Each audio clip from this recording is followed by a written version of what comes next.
오영훈 제주도지사가 들불축제 존폐 논란과 관련해 오름에 불을 붙여서는 안 된다는 입장을 밝혔습니다. 제주 제2공항 주민투표에 대해서는 반대한다는 입장을 재확인했습니다. 조인호 기자입니다. 산불 위험과 환경 파괴 논란 때문에 존폐 논란이 일고 있는 들불축제. 제주시는 수기영 원탁회의에서 축제는 유지하되 근본적인 변화가 필요하다는 권고안이 나옴에 따라 대안을 검토하고 있습니다. 오영훈 제주도지사는 제주도청 출입기자 간담회에서 들불 축제를 하더라도 오름 블로키 행사는 불가능하다는 입장을 밝혔습니다. 정월 대보름으로 시기를 앞당기더라도 화재 위험이 사라지는 것은 아니라며 이 같은 입장을 제주시에 전달했다고 밝혔습니다. 그 시기가 주로 산불이 집중적으로 발생되는 시기이고 앞으로 그 가능성과 개연성이 더 높아질 수밖에 없기 때문에 불을 붙이는 행위는 법적으로 상당한 충돌 가능성이 많이 있습니다. 제2공항 갈등 해소를 위해 주민 투표를 실시하자는 주장에 대해서는 반대한다는 입장을 재확인했습니다. 제2공항 반대 측뿐만 아니라 찬성 측도 주민 투표에 동의해야 한다는 것입니다. 제2공항을 찬성하시는 분들도 주민투표에 동의한다면 그 등식이 성립될 수는 있겠죠. 그런데 저는 그렇게 등식이 아직 성립되고 있다고 보기는 어렵다 보여집니다. 신교통수단인 트램 도입은 정부가 예산을 지원하면 추진하겠다고 밝혔습니다. 우리가 막대한 재정 부담을 지방비로만 해서 사업을 진행하기는 어렵죠. 그런데 도시철도망 기본 계획에 반영이 되게 되면 국비 반영분이 생기게 되는 것이고 우리의 비용 부담을 줄일 수 있는 것이죠. 오영훈 지사는 추석 연휴 기간 제주에서 장모상을 치른 원희룡 국토교통부 장관을 장례식장에서 만나 제주도의 도심 항공교통 추진 상황을 설명했지만 제2공항 문제는 이야기하지 않았고 더불어민주당이 이재명 대표 문제 때문에 분당하지는 않을 것이라고 전망했습니다. MBC 뉴스 조인호입니다. 제주 4.3 당시 대전 형무소에 수감됐다 한국 전쟁 당시 총살당했던 고 김한홍 씨가 74년 만에 고향으로 돌아왔습니다. 유해는 제주 4.3 평화공원에 모셔졌는데 아직 다른 지역 어딘가에 묻혀 있을 4.3 희생자는 2,000명이 넘습니다. 이소영 기자입니다.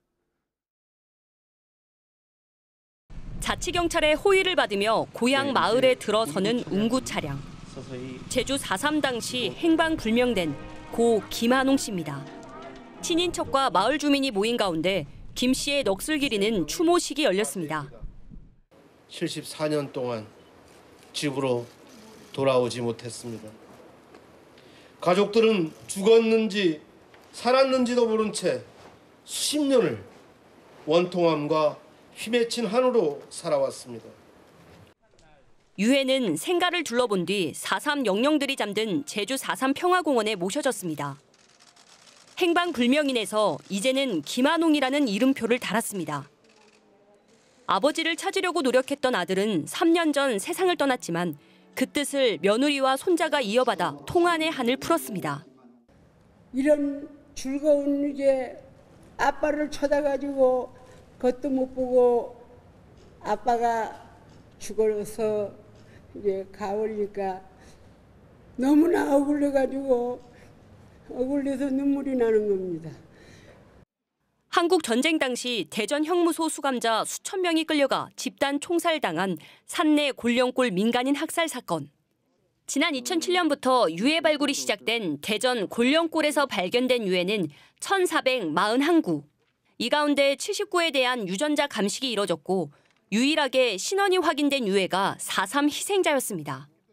다시 활력을 찾게 된 계기는 아마 그 새로운 검사 방법을 열심히 개발해서 적용할 수 있게 되었기 때문이지 않나 생각이 됩니다. 대전 산내 사건 유족회도 제주를 찾아 고인의 영면을 기원했습니다. 한국전쟁 전후 민간인 학살 100만인의 유족들의 유전자 검사를 철저히 해서 모두 다 가족의 품으로 돌아갈 수 있게 이 국회와 이 정부가 최선을 다해 주기를 바랍니다. 대전 형무소 수감자 200여 명을 포함해 다른 지역 형무소에 있다가 행방불명된 것으로 추정되는 4.3 희생자는 2천여 명. 골령골에서 발굴된 유해의 신원이 처음으로 확인되면서 행방불명된 4.3 유족뿐 아니라 전국 각지의 다른 민간인 학살 유족들도 신원 확인에 대한 기대감이 높아지고 있습니다. MBC 뉴스 이소연입니다. 제주도가 정부의 지방시대 종합계획에 반영할 제주도 지방시대 계획안과 초광역권 발전계획안을 대통령 직속 지방시대위원회의에 제출했습니다. 제주도 지방시대 계획안에는 도심항공교통과 민간항공우주산업, 그린수소 등 미래성장산업과 대통령 지역공약 과제 등 408개 과제가 포함됐습니다. 2개 이상 지자체가 협력하는 초광역권 발전계획에는 바이오와 에너지, 문화관광 분야 등 9개 협력 사업이 포함됐습니다. 지난달 중국인 관광객이 급증하면서 제주를 찾은 관광객이 6개월 만에 증가세로 돌아섰습니다.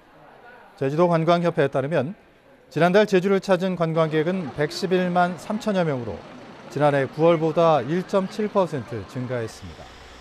이 가운데 내국인 관광객은 103만 명으로 지난해보다 5.3% 줄었지만 외국인 관광객은 8만 3천여 명으로 9.5배 늘었습니다. 제주뉴스 마칩니다. 고맙습니다.